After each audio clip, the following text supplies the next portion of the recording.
2월의 첫날의 새벽, 다 함께 우리의 마음을 모아 하나님께 예배를 드리시겠습니다.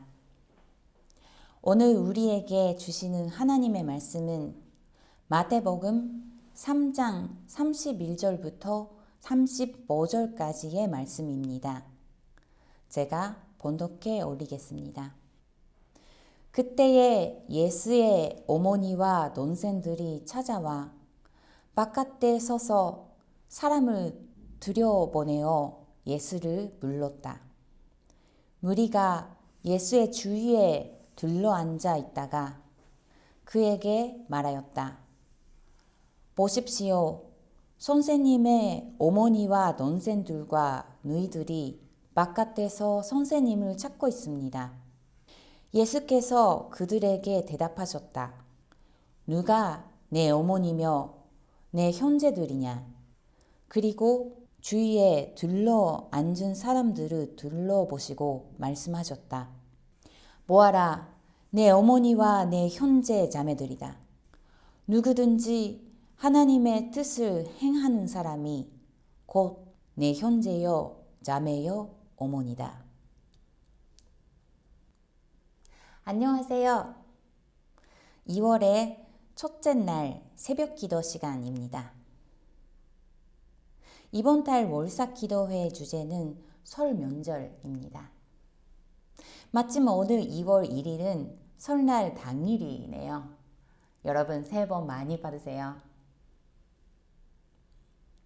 매년 설날이나 추석 연휴가 다가오면 저에게 이렇게들 물어보십니다.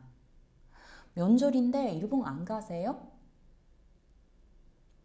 코로나가 유행하고 있는 요즘에는 명절인데 가족도 못 만나서 어떡해요? 이렇게 많이 들었습니다. 그런데 사실 저는 한국 문화 속에서 자라지 않았기 때문에 이 시기에 가족을 만나지 않아도 특별히 외롭지는 않습니다. 단순히 긴 연휴가 있어서 아싸! 막 이런 느낌일까요? 한국에 사는 외국인 친구들과 얘기해 보니 그들도 비슷한 것 같습니다. 그렇다면 한국에 사는 외국인들은 언제 외로움을 느낄까요? 한국이 아니라 자기 나라 명절 때인 것 같습니다. 모국에 있는 친구나 가족들은 다 한 곳에 모여 있는데 나만 홀로 남겨진 느낌이 듭니다. 사실 저를 포함해서 한국에 사는 외국인들에게 이런 명절의 차이보다 더 고독감을 느끼는 상황은 따로 있습니다. 그것은 코로나와 연관이 있습니다.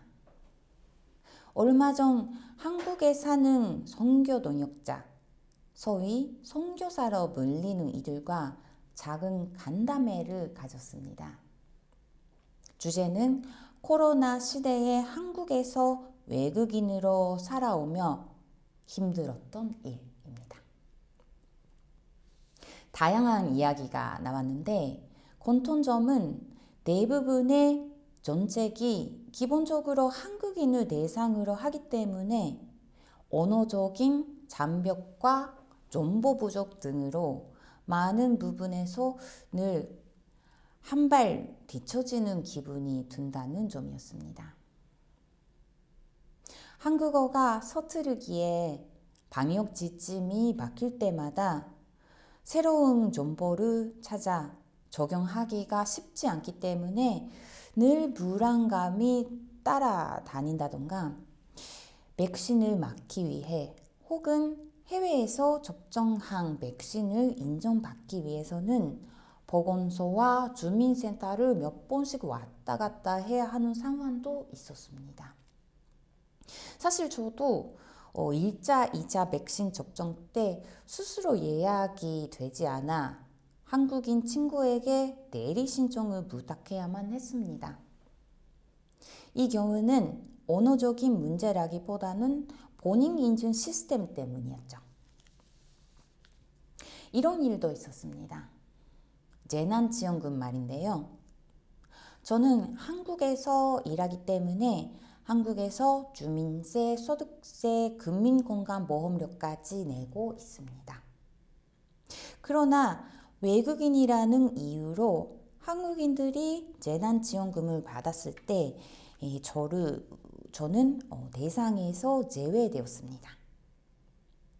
당시 국가인권위원회가 외국인이라는 이유만으로 지원금을 지급하지 않는 것은 합리적 이유가 될 수 없으며 차별에 따른 평등권 침해에 해당한다고 공고문을 냈기 때문에 뒤늦게 일자 지원금을 받을 수 있었습니다. 하지만 이후 진행된 여러 복지 정책으로부터는 아무런 혜택도 받지 못했습니다. 제가 재정적으로 여유 있는 상황이 아니다 보니 이러한 혜택들이 아쉽긴 합니다. 하지만 그것보다는 한국 사회로부터 거부당한 기분이 저를 더 씁쓸하게 만들었습니다. 비록 대한민국 국민이라고 말할 수는 없지만 저 또한 이 한국 사회에서 함께 살아가고 있는 시민이라고 생각했는데 그건 아마 저 혼자만의 착각이었나 봅니다. 이 일에 대해 많은 한국인 친구들이 공감해 줍니다만 일부는 당연히 우리나라 사람이 먼저지 라는 말을 하기도 합니다. 한국 사람들은 우리라는 말을 좋아합니다. 다른 곳에서는 찾아보기 힘든 독특한 언어적, 문화적 특징이라고 생각합니다. 예를 들어 형제가 없는 외동딸, 외동아들, 즉 어머니를 공유하는 사람이 없는 사람도 우리 엄마라고 한다던가 혼자 사는 집이라 해도 우리 집이라고 부르는 것이 흥미롭습니다. 국립국어원 웹사이트에서 찾아봤더니 한국어 우리는 단순히 자기를 포함한 여러 사람을 가리키는 1인칭 대명사이기도 하지만 일부 명사 앞에 쓰여 어떤 대상이 자기와 친밀한 관계임을 나타낼 때 쓰는 말을 의미하기도 합니다. 우리 엄마, 우리 아기, 우리 동네, 우리 학교를 예를 들 수 있다고 합니다. 우리라는 단어에는 단지 단수냐 복수냐를 따라 친밀감이 연관되어 있다는 말이군요. 그렇다면 이 우리라는 말에 누가 포함되는지 그리고 누가 포함되지 않는지 생각해 봐야 할 것 같습니다. 사회적 거리두기의 인한으로 사적 모임 인원 제한 정책이 시행된 지 꽤 지났습니다. 몇 주 전 예배 후에 청년들 7명이 함께 점심 먹으러 나갔었습니다. 따로따로 앉으면 되겠다고 생각을 했었지만 그때 저희가 간 식당은 그조차도 안 된다고 해서 결국 4명과 3명으로 나누어 서로 다른 식당에서 점심을 먹어야 했습니다. 그때는 먹고 싶은 음식으로 2그룹으로 나누었기 때문에 큰 문제는 없었습니다만 예를 들어 누군가를 집에 초대해야 할 상황으로 가정해 봅시다. 그러한 상황이라면 누구를 부르고 누구를 부르지 않는지 선택해야겠죠. 만약 거기서 자기가 제외된다면 당연히 소외감을 느낄 겁니다. 동시에 그러한 선택을 하는 입장 역시 누군가를 제외하는 것이 그다지 편하지 않겠죠. 그렇기에 그런 고민을 피하고자 모임 자체를 포기하기도 합니다. 그렇게 된다면 결국 모임의 주최자 역시 외로움을 느끼게 될 겁니다. 이처럼 누구를 우리 안에 포함을 시키느냐는 문제는 매 순간 개인의 차원과 국가의 차원에서 발생하고 있습니다. 사실 이것은 코로나 전부터 있었던 일입니다만 코로나를 통해 더 확연히 드러나게 되었습니다. 그렇기에 지금이야말로 스스로 우리를 정하는 손을 어디에 긋고 있는지 확인해야 할 때입니다. 오늘 본문에서 예수님은 누가 내 어머니며 내 형제들이냐 라고 말씀하셨습니다. 만약 예수님이 아니라 제가 이 말을 했었으면 어떻게 느끼실 것 같습니까?